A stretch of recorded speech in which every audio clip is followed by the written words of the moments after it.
Yeah, I was trying to. Check that one.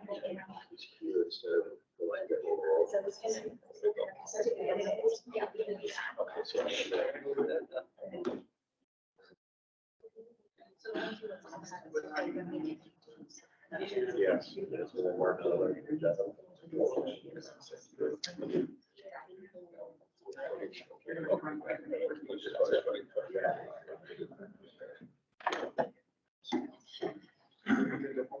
let me know when you're ready.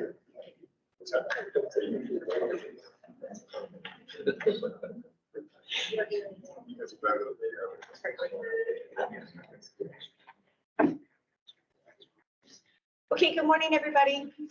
Thank you for being here. I'm Christine Reed, the chair of the Fire Service Membership Council. I'd like to call this in-person meeting on October 11th of the Fire Service Membership Council to order. I'd like to have everyone do self-introductions, and the governing committee will start with the governing committee first. And then that's how we're going to take roll for your attendance, and then we'll expand it out to the rest of the group. So I will start here to my right. Good morning, everyone. Mark Wassom. I'm an assistant chief and fire marshal with the Olathe, Kansas Fire Department. DJ Hyde, I'm the deputy fire chief in Rome Sergeant. Jonathan Lund, fire marshal in Des Moines. Rick Boisford, I'm a fire marshal over Randy Metz, I'm a fire marshal in Carlsbad, California, and I serve as your liaison for the board of directors. Tim Deal, vice chair of fire service, currently work in Howard County facility. Sean Toomey, state fire marshal in New Hampshire. Doug Nelson, state fire marshal in North Dakota. Wendy Collins, assistant state fire marshal for the state of California, representing NASPO. Kelly Nicolello, underwriters laboratories. And then we'll continue. Gary Kratz, assistant fire marshal, community fire protection district. Robert Sumter, fire marshal, city of Kirkwood. Crystal Sejewski, Cal Fire Office State Fire Marshal. Darcy Davidson, assistant fire marshal, Carlsbad Fire Department, and California Fire Protection Office. Joe Morelli, deputy fire marshal of Pasadena Fire, and the first VP was SoCal Fuels. Andrew Henning, assistant deputy director, Cal Fire Office, city fire marshal. Margarita, as Federal Metropolitan Fire District, and also representing California Fire Protection Officers. Good morning, Daniel Boulet, state fire marshal for the state of California.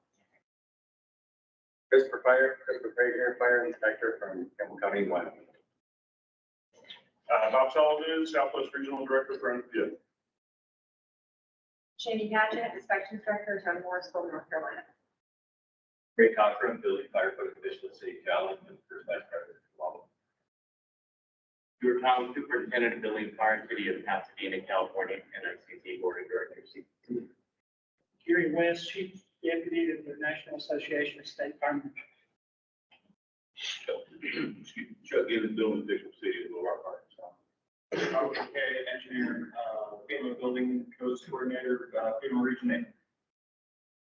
Mark Hood, ICC staff. Mark Basil, ICC staff. Kim Schmitz, ICC staff.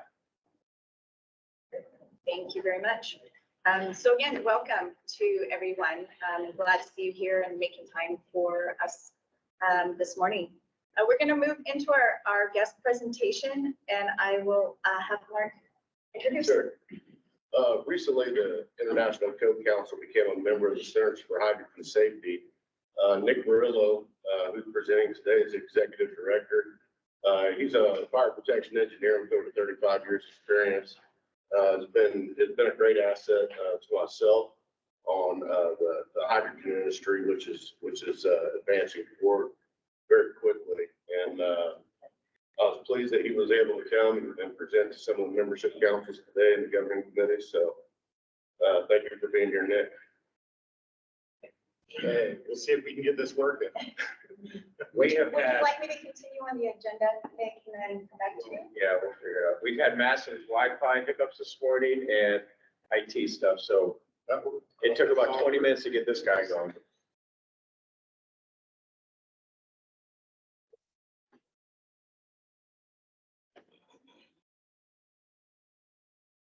All right, we'll go ahead and move on to the rest of the agenda, and then we'll come back when it's ready. Are there any additions or corrections to the agenda? Hearing none.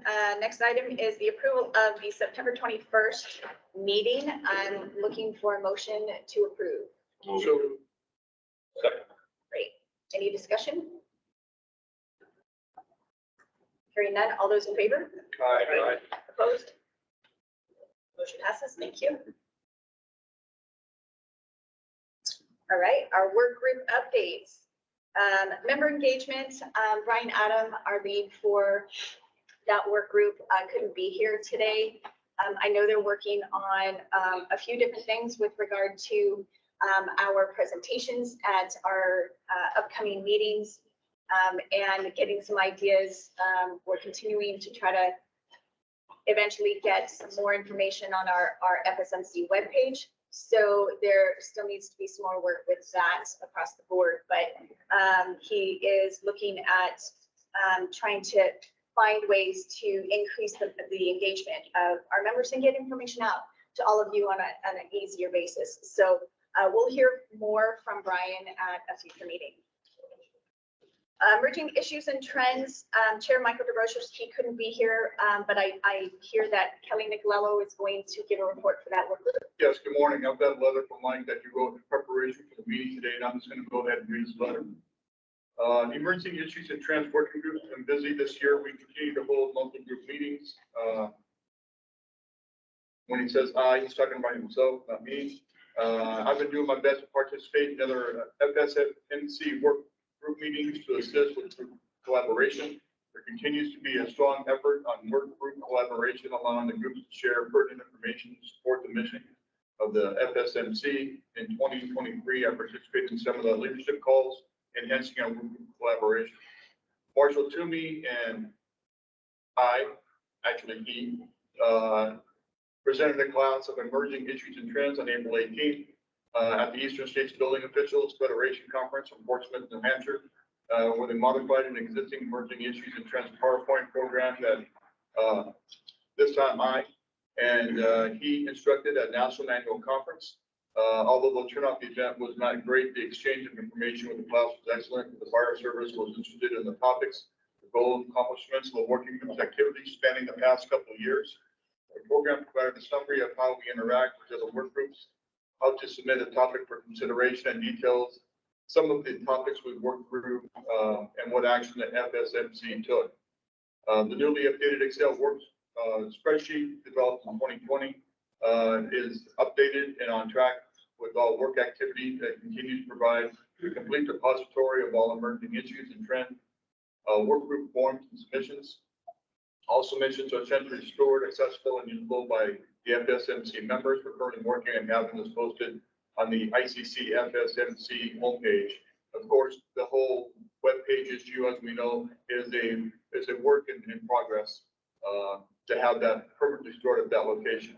Some of the most recent working group issues we've been discussing are the portable EV charging stations and portable energy storage stations that are available, saltwater EV fires that have been happening in Florida, generator tents to protect from inclement weather, and drone ports that are associated with distribution centers. So those are the kind of recent issues that we've been putting forward and looking to see whether or not they're code worthy or whether the information bulletins need to be submitted on those or whatnot. The next meeting that we'll be working on our 2024 goals. And that concludes Mike's report. Great, thank you very much.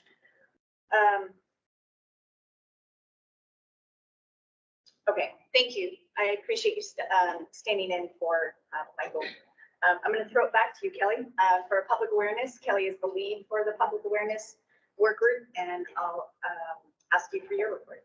So our meeting is actually scheduled for tomorrow for this month, so it hasn't occurred yet. We've got 3 articles kind of sitting and waiting on marketing. who have to do their touch before they can be put out to our, I would say, our customer base. Some of that is Fire Prevention Week material. Some of that is defensible space. And we're currently working on CO issues is our next project that we're working with. We'll be discussing that more in detail in tomorrow's meeting. So every month we put out a new topic, and the funnel piece right now is actually getting it published in such a way that we can put it out with the ICC monikers and everything else. And then we have a very, I would say not elaborate, but very complete list of different organizations that we can send them out to and have them filter that down to their organizations. And that goes from everything from national in the newsletter all the way down through different state fire marshals throughout the U.S. And some of the larger jurisdictions, and of course, IFF and whatnot. So we kind of pick and choose who we decide is this information is relevant to, whether it's fire department oriented or whether it's public oriented. And then we send those out for their information. So that's kind of where we're at the moment. Great, thank you very much. Next is training and education, Mark. All right, well, we had a couple of classes we put on yesterday for the I guess the annual business meeting and the conference. Chief O'Brien did his lithium battery class. If you haven't seen that, so I'd encourage you to get in on that at some point. He offers it a lot. It's a great class. We also got asked to be the backup to teach the fire code update class yesterday, so that was a good opportunity. Some of the other stuff we're working on, we've got a webinar series that we've kind of pitched to the ICC. Now that this meeting is completed, I'm hoping we can work with them to get our dates set. Right now, the plan is they're going to be part of the ICC's Learn Live, which is a webinar event every Wednesday.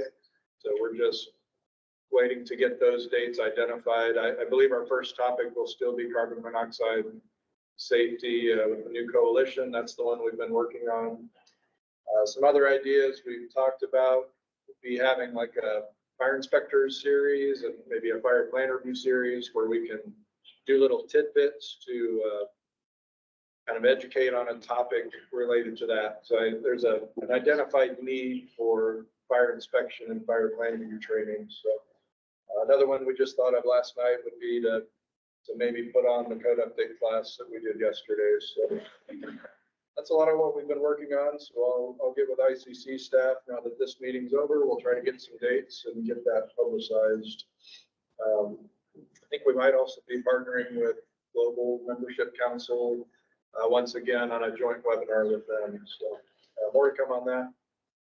We meet on the first Monday of every month at 2 p.m. Central Time. Our attendance isn't always stellar, so we might evaluate a different day and time for that. Just see what works best for the group. And as with all the groups, I know we welcome anybody to join us and anybody to help if you've got thoughts or ideas on training and education. So a couple of points that I do want to, I want to reiterate is, so for those of you who may not be very aware of how the membership council work groups run, we have 4 membership councils. You just heard the reports. These work groups are for governing committee members as well as any of the membership. So we highly encourage that you attend our monthly meetings. They're on the third Thursday of the month, 1:30 Eastern. You can become a member of the Fire Service Membership Council. You can get email updates and meeting invites as interested parties. So please feel free to either register through that opportunity or contact any of the governing committee members, and we'll be happy to have your email address added to the meeting invites so that you know when the meetings are. And then, as you heard, all of the work groups have individual meetings discussing their own goals and objectives. So if you're particularly interested in any of the topics or work work that is going on. Please feel free. We always welcome the great minds and participation. So we would welcome you with open arms. For the governing committee members, again, this is a reminder that the work groups are titled work groups for a reason, because we do a lot of great work. That just means we need to share the workload that is going through. So just keep that in mind as certain things are coming up for discussion and certain activities that need to be done.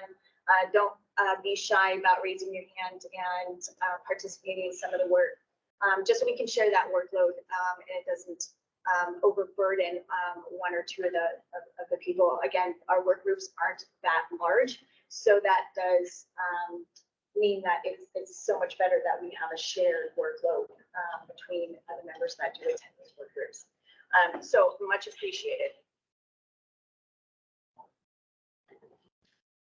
The reports from the officers and liaisons. The FSMC board liaison, Director Randy Metz.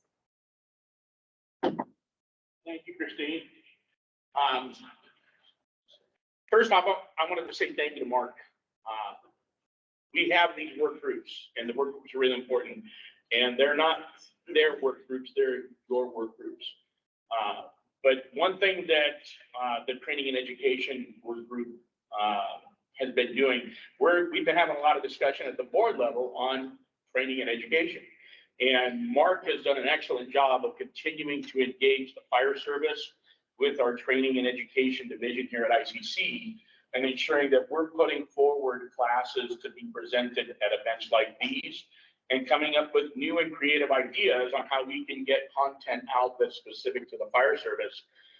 And we're kind of unique compared to a lot of the other organizations where we have lots of different locations where fire service can go to get trained. Lots of different organizations provide training. And my vision is for ICC to be viewed just as much of a fire service organization than people view NFPA, or people view your local and state fire prevention organizations. And the way that we do that is we continue to put training opportunities forward to show that we're engaging our training and education division to say we want training that's specific to the fire service on new and unique issues, ideas. Mark mentioned Chief O'Brien's battery class yesterday, standing room only. And he does that class all over the country. And it's an extremely important and hot topic. I know most of you were here yesterday, but yesterday the U.S. Fire Administration had their second fire prevention summit. And one of the major issues that they talked about a lot was where we're at with the battery industry and battery fires in general. This is an issue that we, as some of you know, wanted to own and push forward the idea to the board of directors to have an ad hoc committee to look at and study where we're at between the fire service, between industry, between building officials, and the board listened, and we took that on and actually allowed a ad hoc committee to be stood up and funded. We hope that we'd be able to come to you today and announce the people that have been selected for that ad hoc committee. It was a hand-picked committee because we needed industry-specific people that have extensive experience on this particular issue. Unfortunately, we have a few minor adjustments that we want to still make to the makeup of that committee. So we weren't able to seat a committee at this board meeting, but we hope that we'll make those final adjustments and be able to take board action and announce a committee in the very near future so that that work group can start to get working on the issues and concerns that all of us collectively have on batteries, whether that be personal mobility devices, stored energy and residential occupancies, EV cars.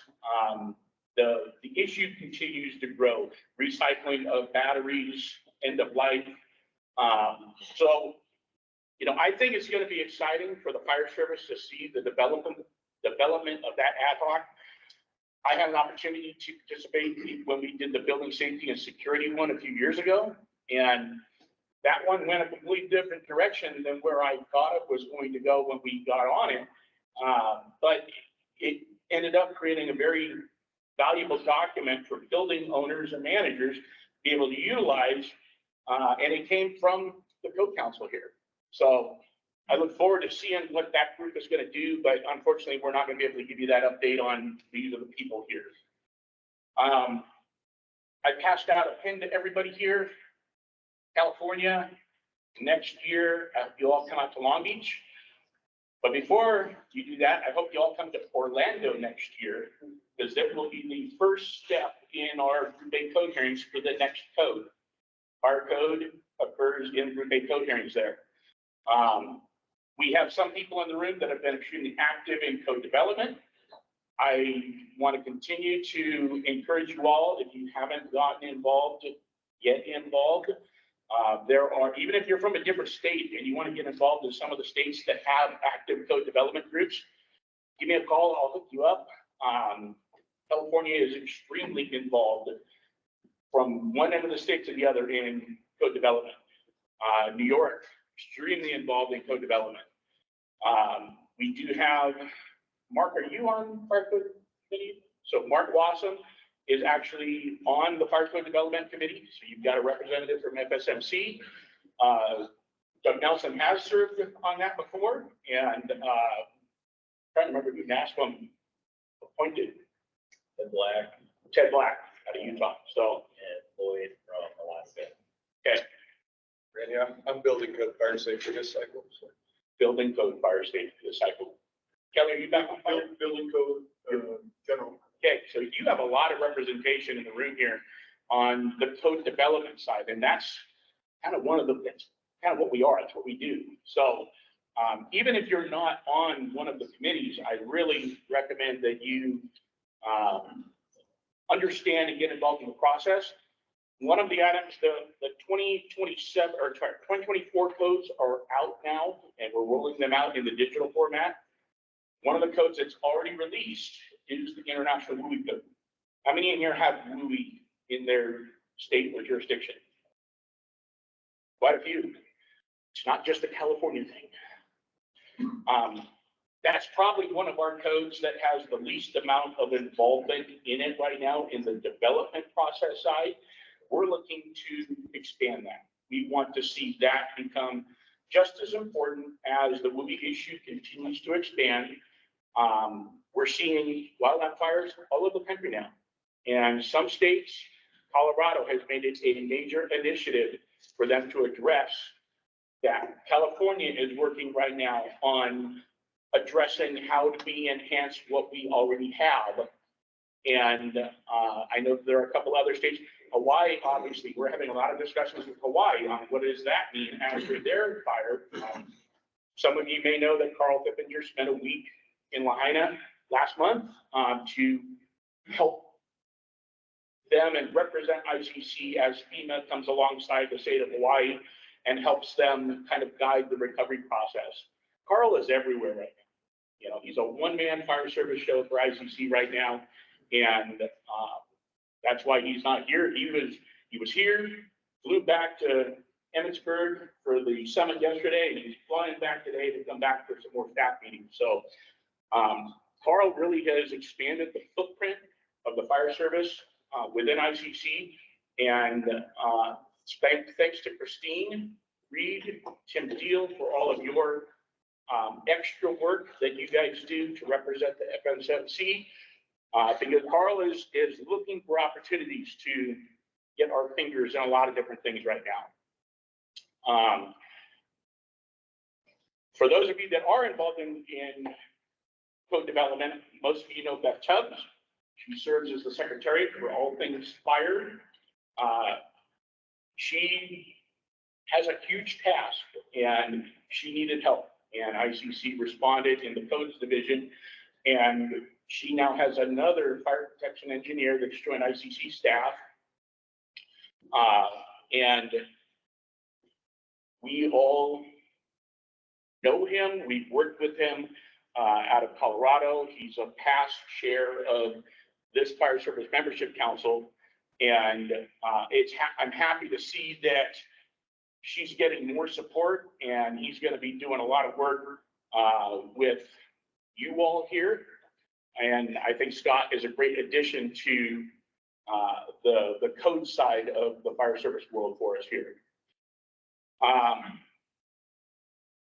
Aside from that, if you have any questions regarding education and training that ICC does provide, and you want to give some feedback on ICC classes that you've taken, come see me. You know, I'd love to hear about your experience there.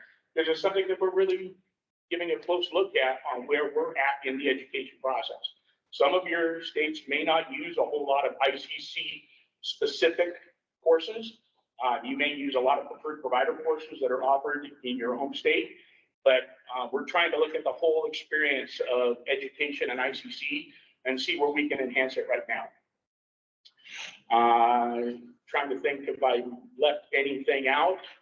I'm going to turn it over to President Tom and see if he has anything else he'd like to add. We also have Vice President Dave Spencer here. So I think I've hit the high points for the fire service right now, but anything that you'd like to add? No, Director Metz did a great job covering what the board has been doing. I do want to circle back to one thing that he said when he referenced the IWE code. The Code Council has seen so much input from around the world regarding where the IWE code is going, because, you know, we all know that other countries like Australia have had horrible fire experience. Canada, you know, I mean, when you get a fire where they can say, well, we just don't know what to do there. And then, of course, states throughout our own country, they're getting fires that are unbelievable. I just really want to reemphasize what Randy said. Anybody that wants to be engaged in continuing to advance the IWE code, I actually think that that's one of the areas of the Code Council where we can do the most good to protect our communities throughout not just this country, but throughout the world. The beauty of the IWE code is it is a whole, I don't want to call it a system, but it's a whole approach. You know, since it covers water supply, access, fuel mod, and vegetation management, and everything, there are tools in there that every community that has this problem can look at, see how they want to adopt it, see how they want to tweak it to make it work for themselves. You know, since I'm from California, it turns out I participated in the initial drafting when we came up with our own IWE code, and we had to do it because there was nothing in the world to address wildland fires. And so we came up with our own standards, and I'll say we did a good job.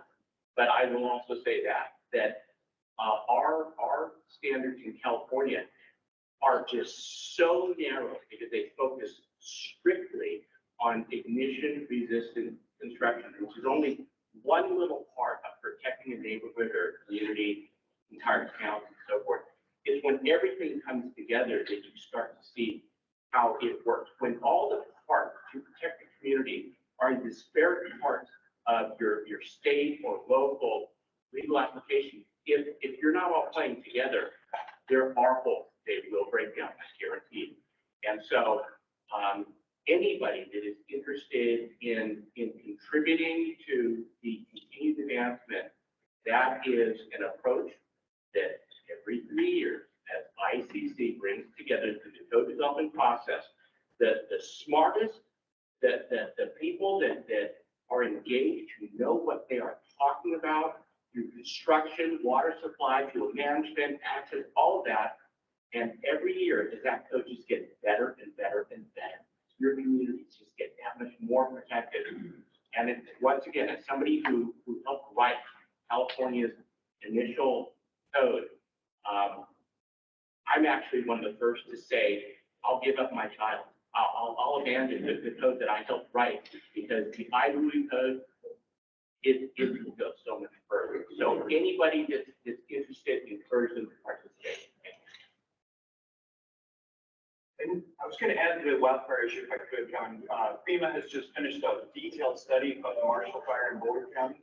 And maybe this belongs under new business, but I'm happy to report that our detailed report, fact sheets for planners, builders, homeowners, has been finished up, and you're welcome to take a look at that under our digital library. Thank you. Vice President Spencer, anything over? I think you did a great job, Director Metz, as always. You did great. Thank you very much. Excellent. There is one person that I did leave out. Mr. Schmitz, thank you very much for all that you do to help the governing committee here.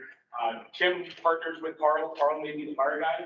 Tim is also ICC staff, but he's retired fire service. And he's pinch hitting for Carl today, but he really is part of our team. So thank you very much for all that you do to help support this group here. With that, I've got nothing else. Thank you to Director Metz, President Tom, and Vice President Spencer for taking the time. I know you have a lot of places that you could be, and to be in this room right now, we really appreciate your time and your input.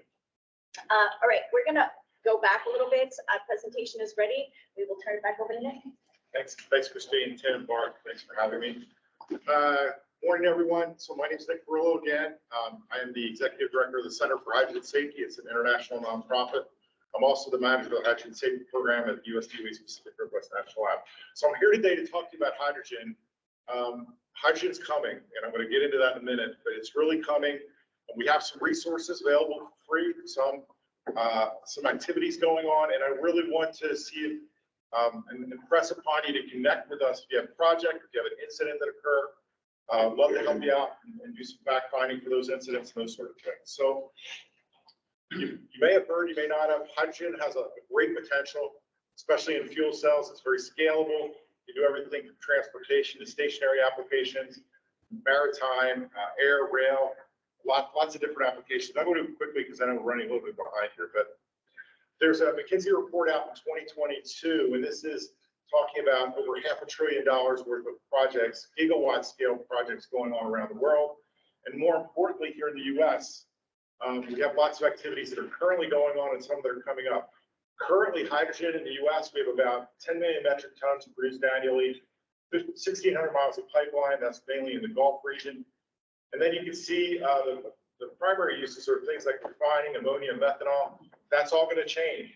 On the right here, you see fuel cell type deployments, things like 60,000 forklifts and 16,000 light duty vehicles, over 60 stations in California to the California crew here. But moving forward, what was just announced, this has been in the coming, but it was just announced yesterday that the Biden administration is going to announce on Friday $7 billion in hydrogen hubs. These hubs will be located regionally. A good chance there's going to be one in the Philadelphia area, considering that he's making the announcement in the Philly area. But a hub is essentially a production of hydrogen, transportation of hydrogen, and then use of hydrogen. All that together is a hub. The hubs are going to probably have somewhere around $750 million to $1 billion resourced by the federal government, and then matching funds by those involved in the project. And why is this important? This is going to bring large-scale projects to many regions, and many of you may be affected by that. So you got to keep an emphasis on safety as this rolls out. We need to make sure that both those involved as well as the public are safe.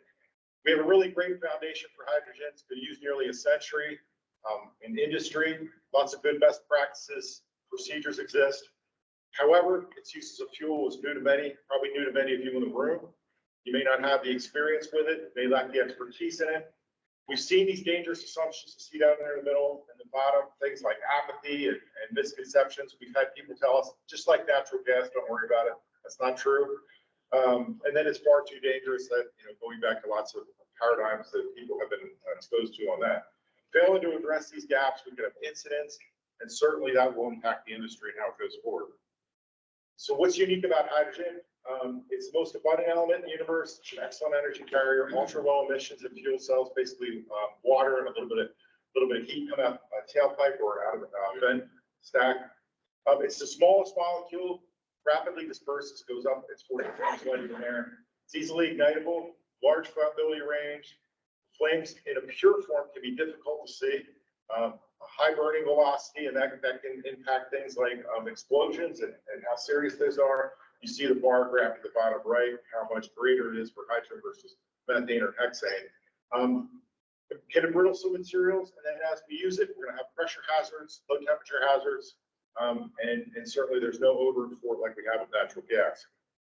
Comparing it to some other fuels real quickly, you can see some of the numbers here. Some of the things to think about that odorant we have with natural gas and gasoline, we don't have with hydrogen currently.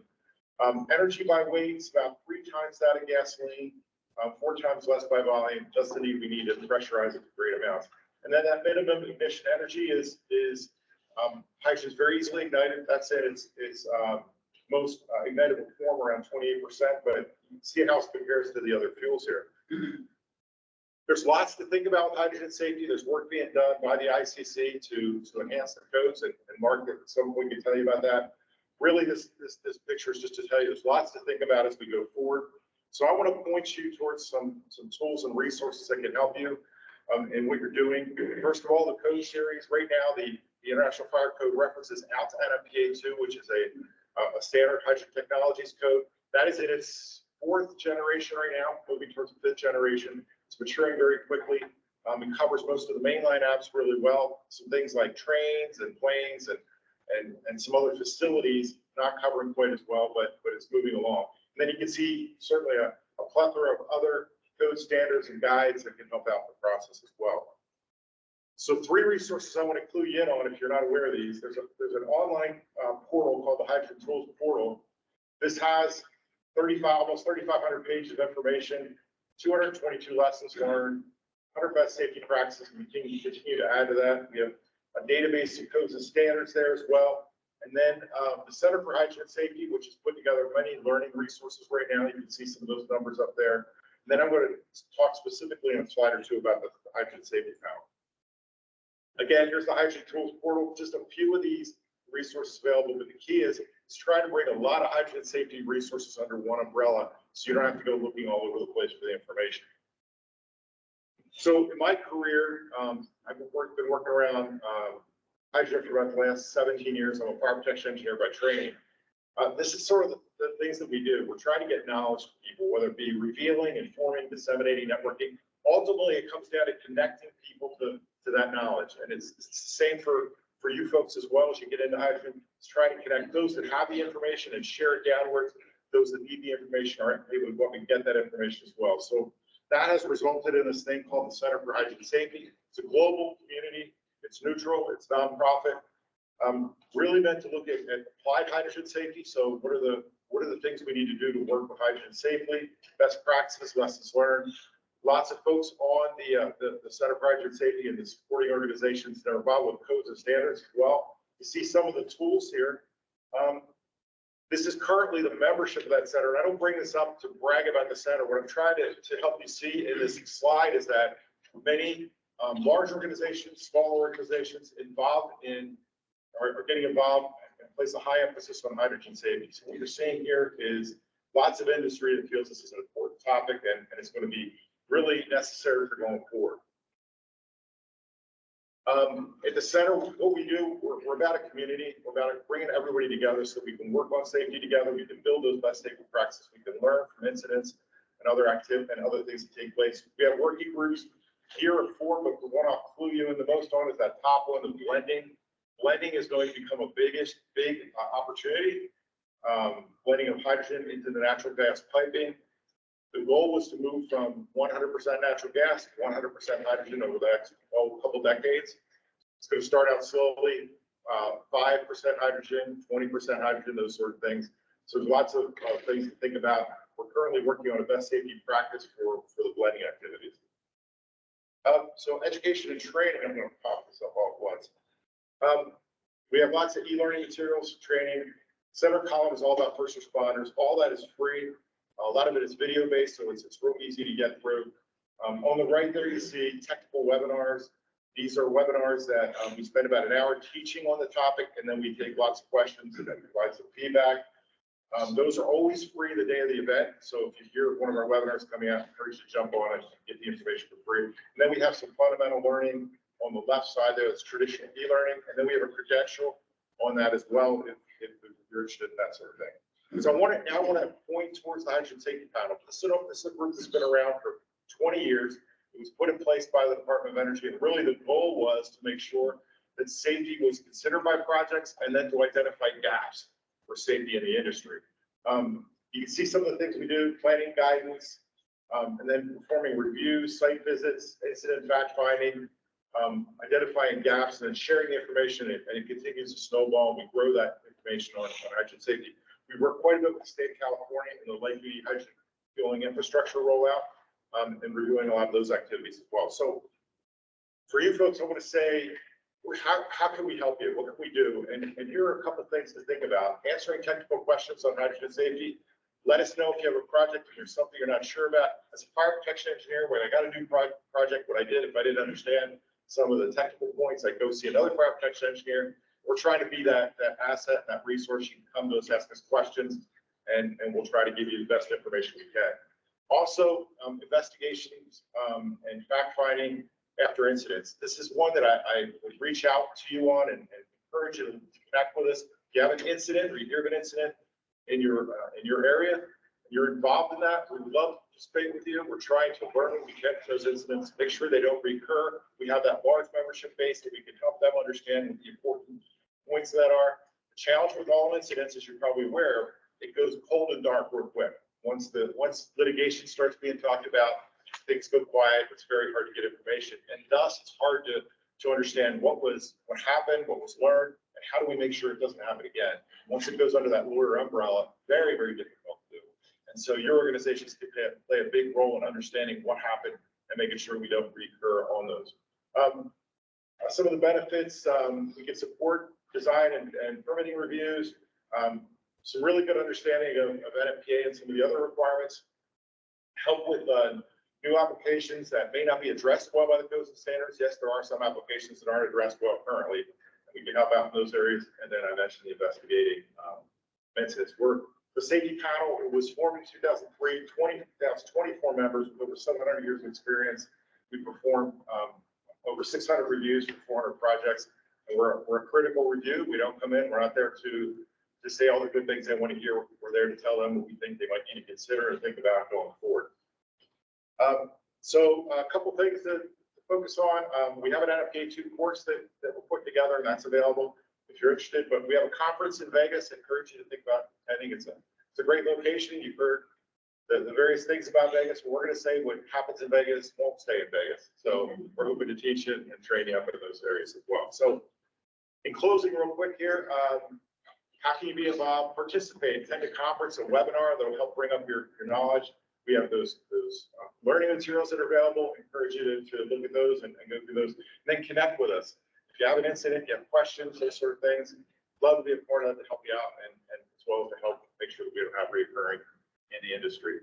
So with that, I'll stop. I moved quick. I'll let the slides, give the slides to Mark. Mark can make those available to you. Eddie, I don't know if we have time for a question or two, but anybody have any comments or questions? Or I did such a fantastic job.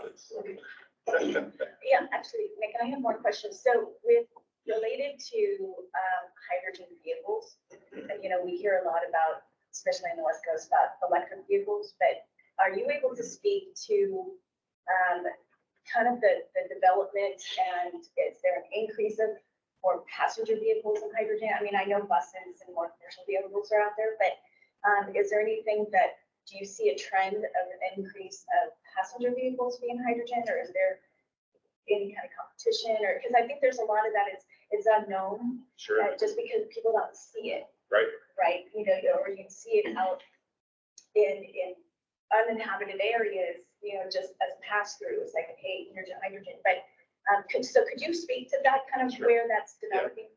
Yeah. So you saw my number, 16,000 vehicles. Most of those are in California.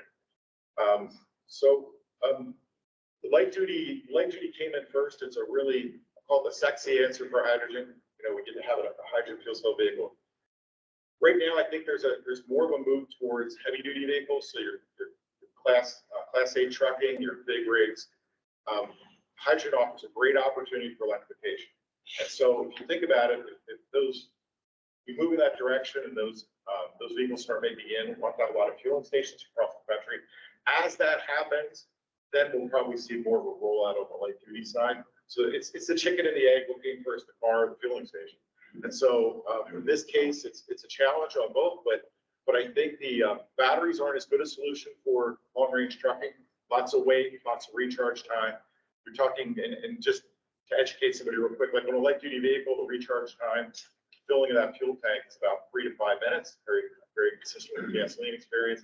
You can get about 350 miles. So hydrogen brings some real advantage in on those fronts and gives you a good opportunity. So I think we'll see it, but I think we're going to see more on the heavy duty side before we see the light duty, apart from California, which is heavily committed to rolling out light duty.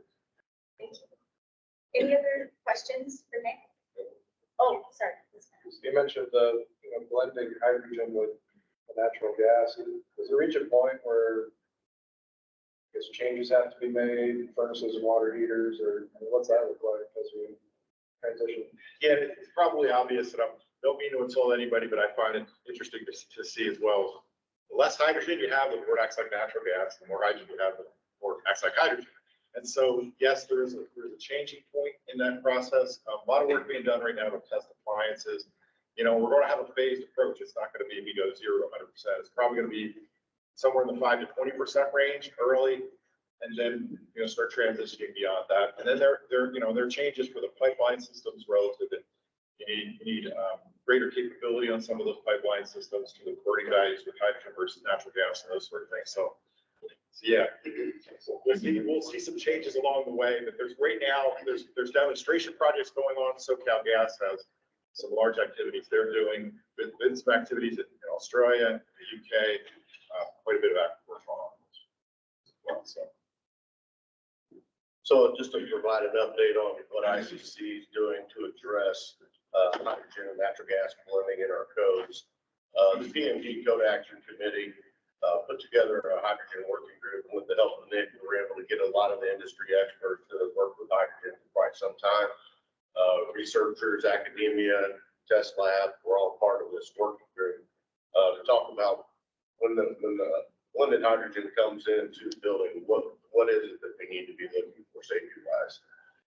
Having worked for a piping and fitting manufacturing company, one of my first questions was valve stems, different connection techniques that we use, threading versus press connect fitting versus CSST, corrugated stainless steel tubing. There's so many different piping systems and technologies out there, trying to figure out how they all react with hydrogen admixtures. Other things such as carbon monoxide detectors. So the higher the blend goes with hydrogen, it can have an effect on those. So those folks are in the room. I mean, there's a lot of people that are all working together to address all of these issues, which is fantastic. And for the 2027 excuse me, fuel gas code coming up, the working group put together proposals to address hydrogen admixtures, because currently the only hydrogen in Chapter 7 of the fuel gas code, which a lot of those sections derive out of the fire code, get pulled into the fuel gas code, where we have 95% from pure hydrogen. So we don't have any provisions for hydrogen admixtures. So that was the focus of this working group. They recently submitted those proposals to the Code Action Committee for review. They're October 23rd, they'll be submitting some more to the Fire CAG to review that these were code provisions that were just being updated. But since they derive out of the fire code, it needs to go through the Fire CAG. So that'll be something to look for coming up. And as technology grows and increases, we're going to have to continue to modify the codes to reflect the technology in the industry and how it's moving out there in the future. So we're going to have a lot of great resources. Nick and I are going to work together on a lot of resources for everyone. So please don't hesitate to reach out if you have questions. Great, thank you. Yes, I just want to make a note that that's also affecting a lot of the UL's product standards. Everything from regulators to whatnot that we list for products, because our standards don't currently incorporate the blend issues and at what level does it apply. So those standards that have been pretty rock steady for a very long time are all going to require a change. Part of that process, as we update our codes, those standards are going to have to be updated also to accommodate those new listings and those new product listings. Yeah, it seems like we're running a little bit slow on reacting to that right now. That's what it feels like, generally speaking. From a UL perspective, Not UL, the entire industry. oh, yeah, Is reacting a little bit slowly to the whole issue. Right. One of the important things too, CSA had issued, we reference a lot of the CSA standards in the fuel gas code. They had issued a determination where they have extended their current listings for appliances to include up to a 5% hydrogen blend. correct. Anything above 5% will have to be retested. Most likely when you add a hydrogen admixture in there, one of the byproducts is water vapor when it burns. So they're going to be looking at some of the internal components. They have to, materials have to be changed to address corrosion that could occur over time, extended time burning. Burners may have to be changed out. If you think about all the different numbers of, gas appliances and equipment, pool heaters, generator, I mean, there's so many different factors that go in there. All of those standards are being updated right now. To incorporate a new test gas and a new test methodology to make sure that those systems are proven before we allow them to be installed. Yeah, well, when we started doing E85 for fueling vehicles and stuff like that, same thing happened there. But this is a lot more comprehensive. The world around that, the appliances they would be applied to are much broader than just gasoline additives. But the same kind of concepts where you have failures of certain plastic parts and rubber parts that we're not accounted for, but the alcohol induction into the gas stream would affect the the issues at the pumps and some of the vehicle parts. Well, it's the exact same concept, but now it's much broader picture. Yeah, material compatibility with everything from sealing elements to gaskets. I mean, there's a lot of the entire system. We're looking at everything. So if there's anything particular that comes to mind that you have a question on, please feel free to reach out. Thanks, everybody. We're going to go and talk to some of the other membership councils. Appreciate you.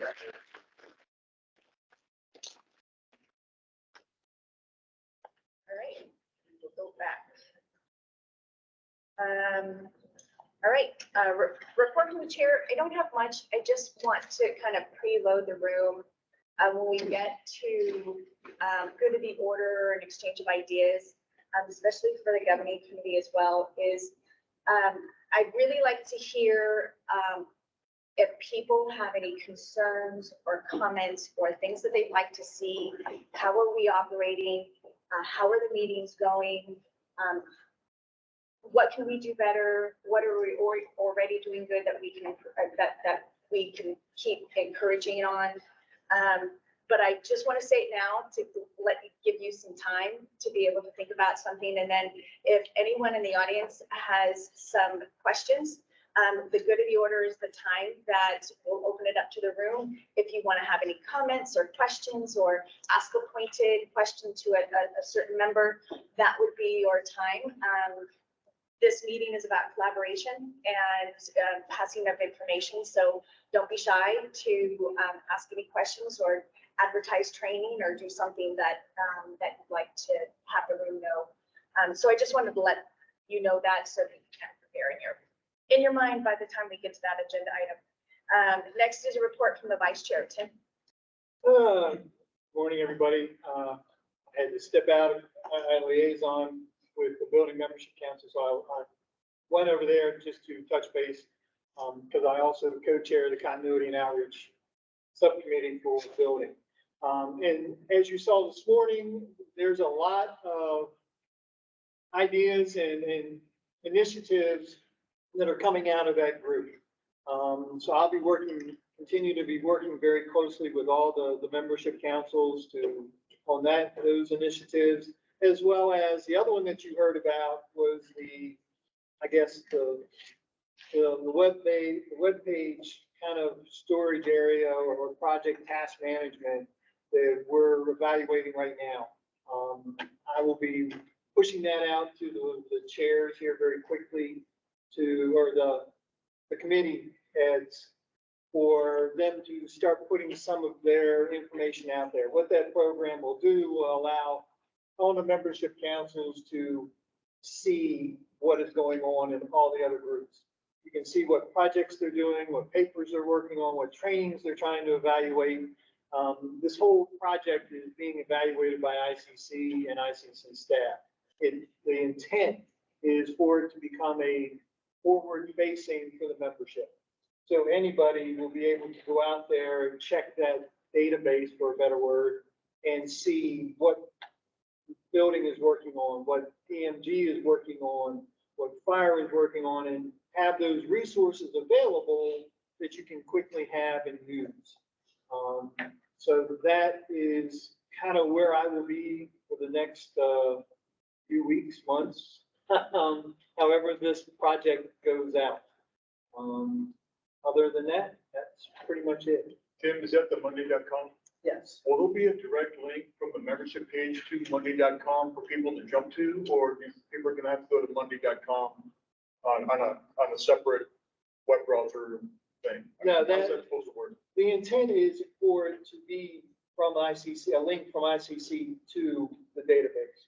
So that's part of that integration right now with ICC staff of evaluation and, you know, making sure that that's the project that's going to work. Once that becomes more official, it will be part of the ICC webpage. But right now, you got to go to. Understood. Yep. Okay, thank you. All right, thank you very much. Staff, a liaison report in Carl's absence. Tim, do you have any other information from staff that you'd like to pass on to the group? No, Randy covered 100% of what I think Carl was going to mention, mostly on the ad hoc and the other stuff. Okay, great, thank you. And I was kind of scanning the room, so we also have membership council liaisons. Tom Allen, I don't think He's over in building. He's right over now. in building. Yeah. Tim, would you like to address anything else about continuity and outreach? Not really. I can tell you building right now, they have a lot of new members, so there will be a lot of reorganization as far as their committees are going. But like I said, other than that, I know at one point we had talked about doing a joint meeting with building. So I think that is still on the books.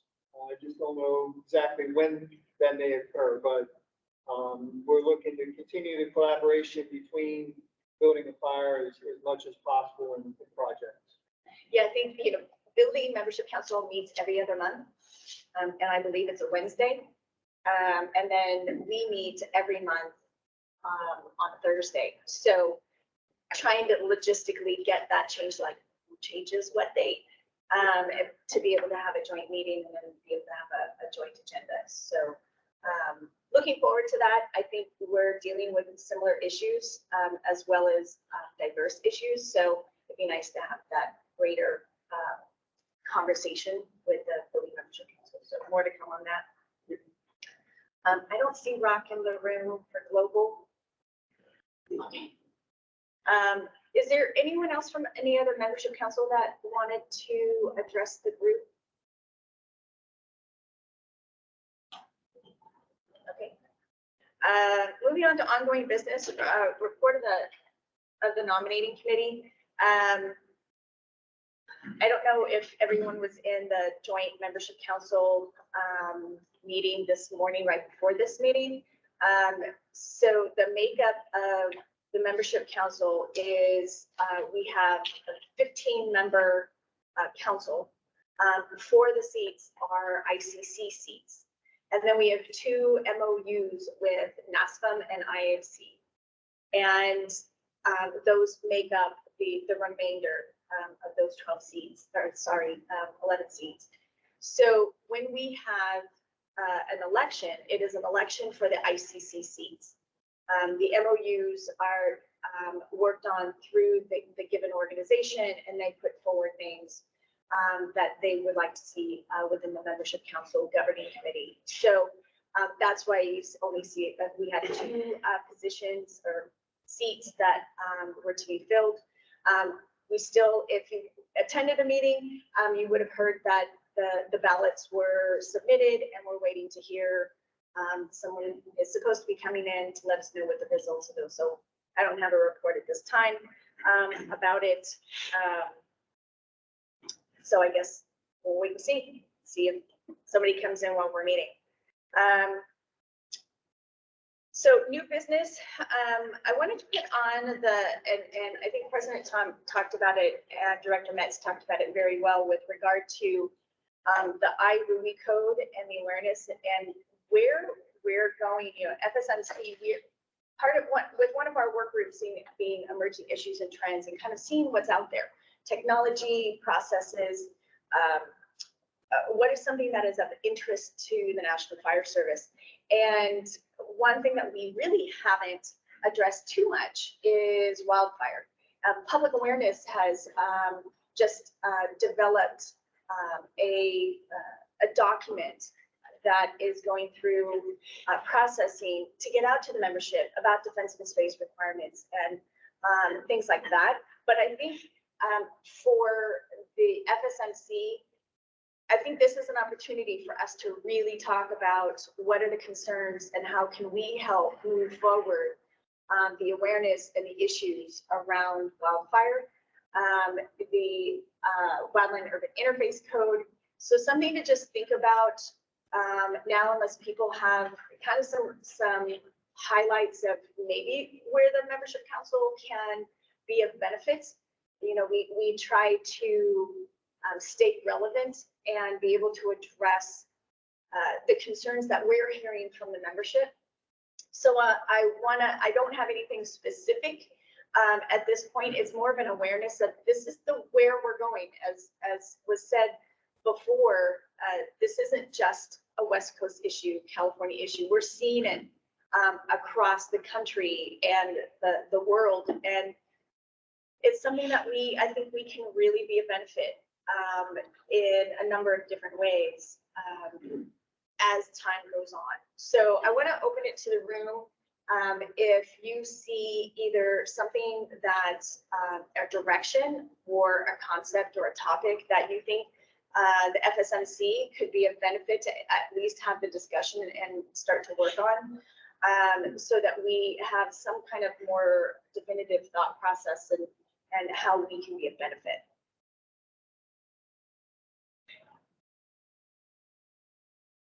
So not seeing any hands raised. Go. Are you talking specifically about bullying or are you talking about other topics? Specific at this stage about WUI, home hardening, how we can be a part of the wildfire arena. Please keep thinking or have that in. Yes, Doug, your hand is raised. So I guess the question that I kind of have on it is, does ICC know, or does anybody have, I'm sure there's not like a record, but know where the actual IWE code has been adopted? Yeah, they know that. They do, Yeah, okay. they try, everybody who adopts codes, adopt the rules. I think that would be an interesting topic at some point to hear a report on it, whether it's, at one of our monthly meetings like this or somewhere along the line of just where it has been adopted, where they had success, how have they adopted it? Because I know, I talk with Mike Morgan pretty regularly, and I know that they're going through that. We just did finish it, but I know that there's some nuances how that was adopted within their state, as far as just comparable to, Western states might have a different way of adopting that and getting that into code.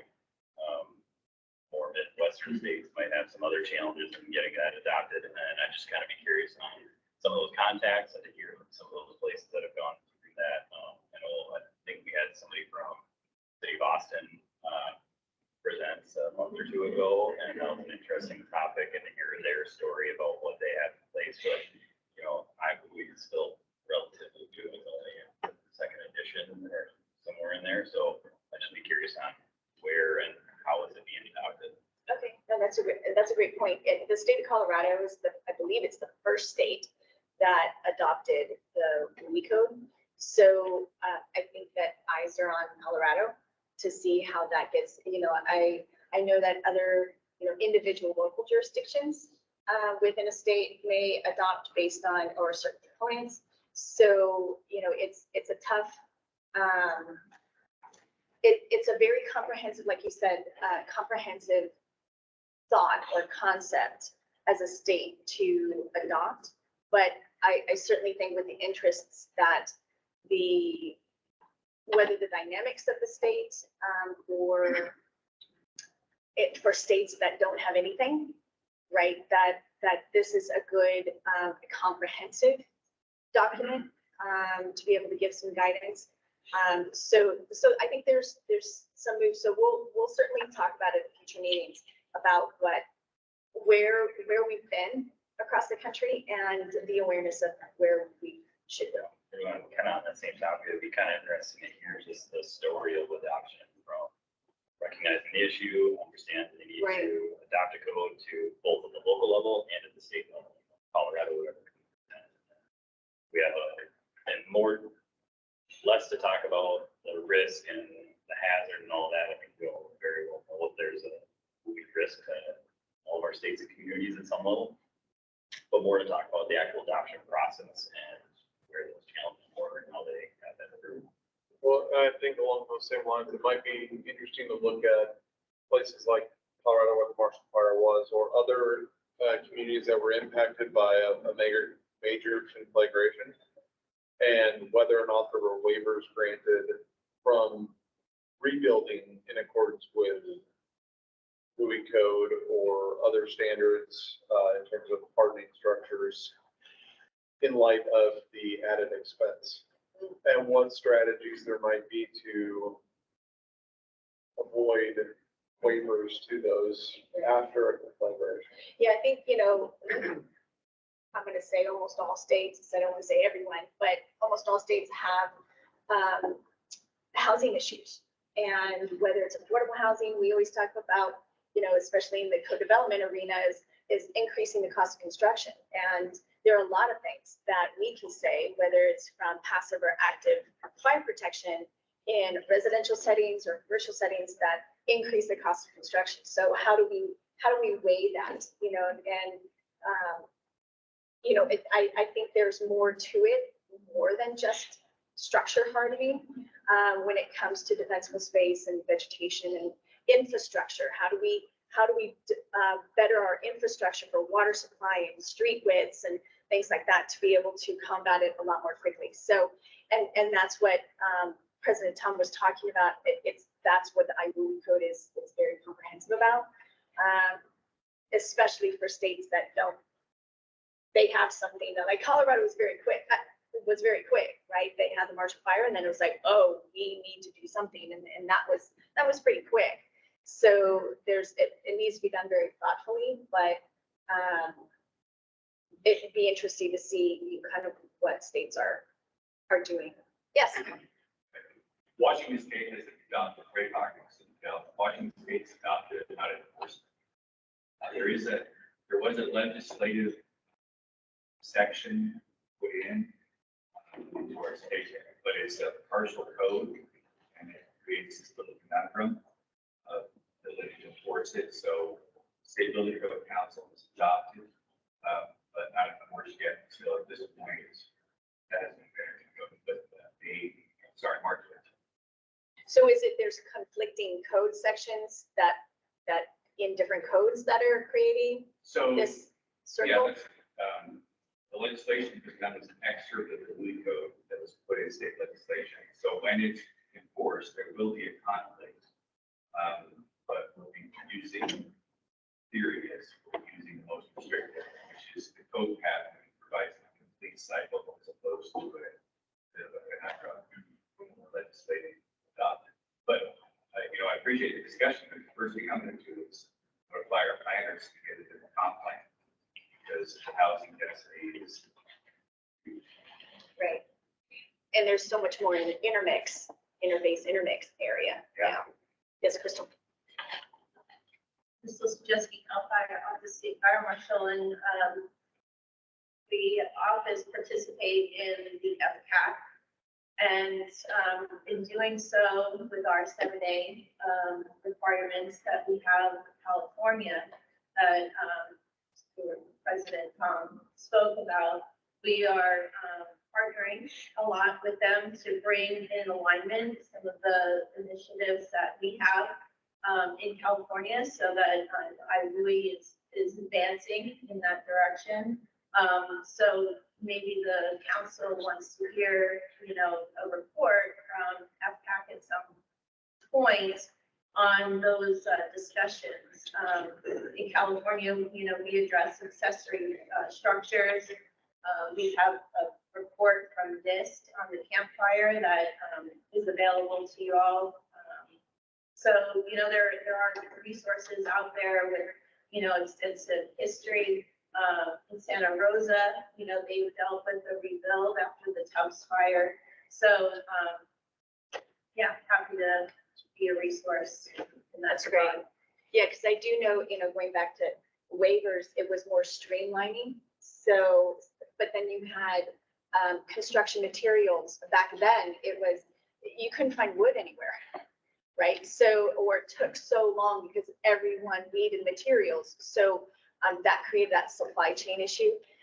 Thank you, Tim, for putting up the map so you can see where states are at.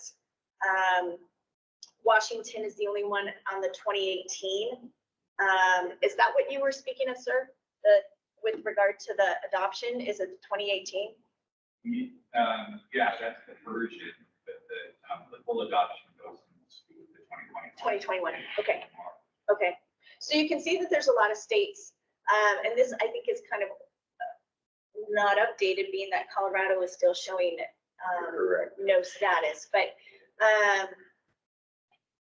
or local adoptions. Yeah, there's local adoptions in a lot of states. So, but you see all the states that don't have anything, but I will say that the 2006 IRUI and the no statewide IRUI adoption seems to have very similar colors. So I'm not quite sure if I can differentiate between them, but you can see more in some of the states that have either experienced or been impacted by wildfires. So I think there's still some work that we can certainly become aware about. Crystal. Yeah, one more thing to add, as for like the history of it, there was a commentary put out by Kevin Scott and the Liaison host to kind of go back in history of where those things came from in the IRUI. Any other comments or questions?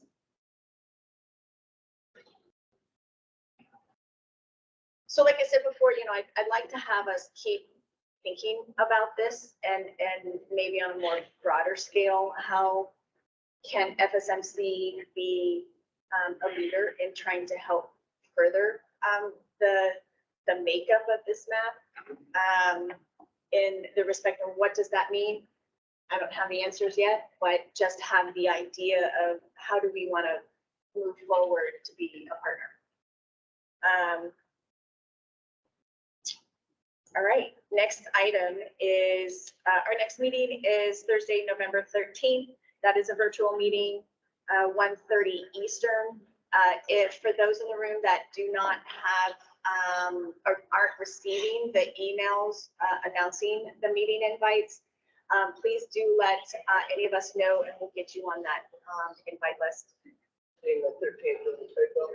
Oh, 13th, 16th. Thank you very much. So November 16th. Oh, yeah, we moved it. Okay, now is the place in the agenda where there's questions or comments from the audience, good to be order. So I'd love to hear what people are thinking, or if you have any questions or comments. So I'm going to open it up to the room, and I'd love to hear anything that you'd like to let the room know.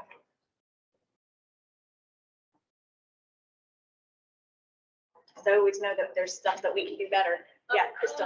Or bring up the conversation about, access to standards. Especially with the introduction to a lot of the UL, ASTM, and I understand that there is the Codes Act that, is going to the federal government. But what does the council, you know, feel or, you know, maybe do about access to those standards that are referenced in the codes? Kelly, are you able to? Yeah, I can take part of that Ewald question. Kelly Nicolello, for the record, but first off, the standards are available to anybody who wants to see them, free of charge. There is a brand new website that Ewald has put out. You have to register with them so they know who is using it. Purely for kind of Google Analytics more than anything else. But it gives you access to those standards to review them on a page by page scale. You really don't have a quality search tool to use with it. That comes with the digital subscription of that. But I would also say that when you're looking to look at world standards, I think there's maybe a question to ask. And by the way, my information is available. Anytime you have a question about that, feel free to come to me and I'll try to point you in the right direction. But most of the standards doesn't have the information I think you need to know. It'll have the information about the test stand that's used for a particular test. It may give you parameters for when a test can fail or pass. But if you're looking for a company and did they pass that test, you don't find that in the standard. There's another place to go for that, and it's called Product IQ. And if a design or a product is in that document, then it's listed, it passed the testing. And I think that's the key part most HCAs are wanting to know. This manufacturer with this product passed the test. If you want to copy the test, don't come to UL, we're not going to give it to you. That's proprietary information between us and the manufacturer. However, you can go to any manufacturer and ask for that exact same test, and they can release it if they so chose to, because it's their test. Again, my information is available. If you have a question about that, let us know. There are some standards out there that have some quality information that are applicable upcoming to H2O refrigerant issues. In this fourth edition that's put out there, has got information about gas detection and refrigeration units and whatnot. There's a lot of questions about that from HCAs in general. More from the air conditioning folks than it is from the fire folks. But we work together to deal with a lot of those open questions that generated some extra testing on behalf of the fire service that we all did. So again, if you got a specific question, feel free to contact me. But at the same time, the information to give you about registering and looking at those is available.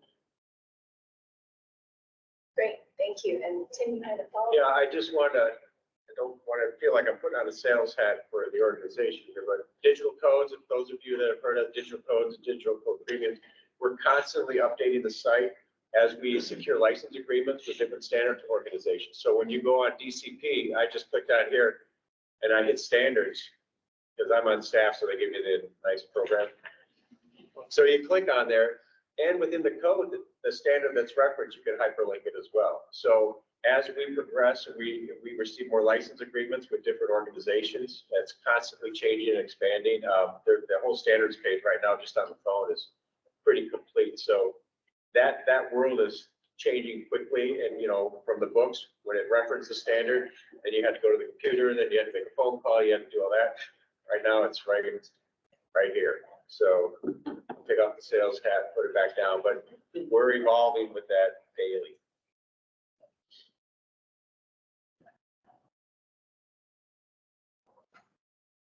For $9.95. I don't know what it-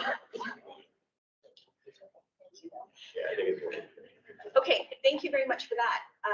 Anyone else have anything else